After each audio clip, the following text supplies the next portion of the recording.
In the day's other headlines, President Trump took his maiden voyage today on a new Air Force One, which was donated by Qatar last year, an unprecedented foreign gift. You can do two things. You can low-key it, or you can show it. Before taking off for North Dakota this morning, the president told reporters he's proud of the retrofitted Boeing 747, which required hundreds of millions more dollars in defense and security systems. The jet boasts a new color scheme: red, white, navy, and gold. During the flight, Trump staffers posted photos of the new interior. The Qatari-gifted jet, worth $400 million, raised questions among some lawmakers and ethics experts. Mr. Trump has called it a necessary upgrade from the previous model, which flew presidents for more than 3 decades. After Mr. Trump leaves office, ownership of the new plane will reportedly transfer to the Donald J. Trump Presidential Library Foundation. Meantime, in Qatar, negotiators from both the U.S. and Iran held more indirect technical talks today. The two sides spoke through regional mediators, and reopening the Strait of Hormuz was still a key sticking point.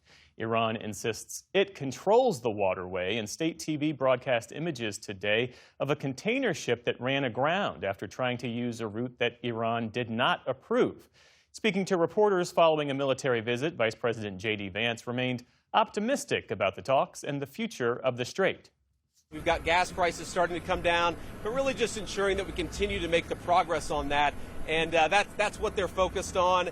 And then, obviously, we're worried about the nuclear issue. We're going to start talking about that. So right now, the talks are going well. It's still pretty early, but talks are going well. Separately, a U.S. crew member is missing tonight after a Navy Seahawk helicopter had to make what officials are calling an emergency water landing in the Arabian Sea. 3 others were recovered and are in stable condition aboard the USS George H.W. Bush. The Navy says there's no indication the emergency was caused by hostile action. In New York, a pair of masked climbers are in police custody after scaling the top of the Empire State Building's antenna. While there, they unfurled a banner that read, "When the power of love beats the love of power, the world knows peace."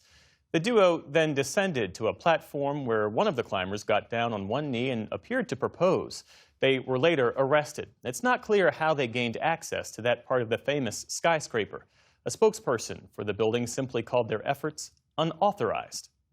In Italy, authorities said today they're keeping Mount Etna's alert level at yellow as bursts of gas and magma continue after its latest eruption. Footage shows lava lighting up the night sky as molten lava flows down the mountainside of the island of Sicily. At last check, scientists say the lava has traveled nearly 1,000 feet since the eruption started on Friday. Mount Etna is the largest volcano in Europe, and while eruptions are common, they rarely cause any threat to locals there. In World Cup action, and fair warning, results are ahead. England clawed back from an early deficit against the Democratic Republic of the Congo, thanks to 2 second-half goals from Harry Kane. They'll move on to the round of 16. Co-hosts Mexico have also advanced for the first time in 40 years after beating Ecuador 2-0 last night in front of a home crowd.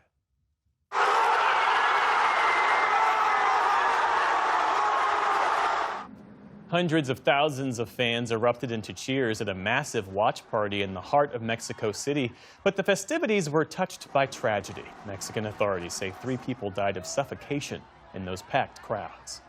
The Trump administration said today it will not renew the U.S.-Mexico-Canada agreement, also known as the USMCA. Instead, U.S. Trade Representative Jamieson Greer says the U.S. will engage with the other 2 nations to address what he called the agreement's shortcomings. For now, the terms of the deal stay in place for 10 years with annual reviews rather than a 16-year extension. Meantime, on Wall Street today, tech stocks once again weighed down on the broader markets.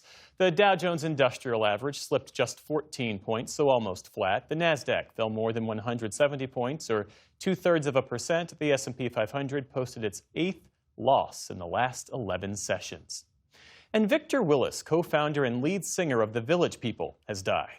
It's fun to stay at the YMCA. It's fun to stay at the YMCA.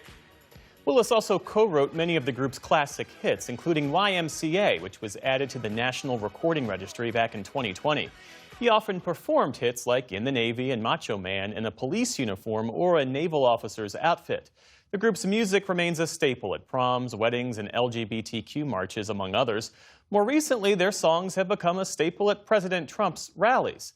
Willis's wife said he died from a short but aggressive illness. Victor Willis was 74 years old.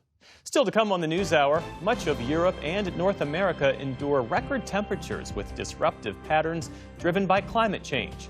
Progressive Democrats in Colorado notch primary victories in a potential bellwether for the midterms. And a new PBS News poll finds American pride is strong as people worry about the direction of the country. This is the PBS News Hour from the David M. Rubenstein studio at WETA in Washington, headquarters of PBS News.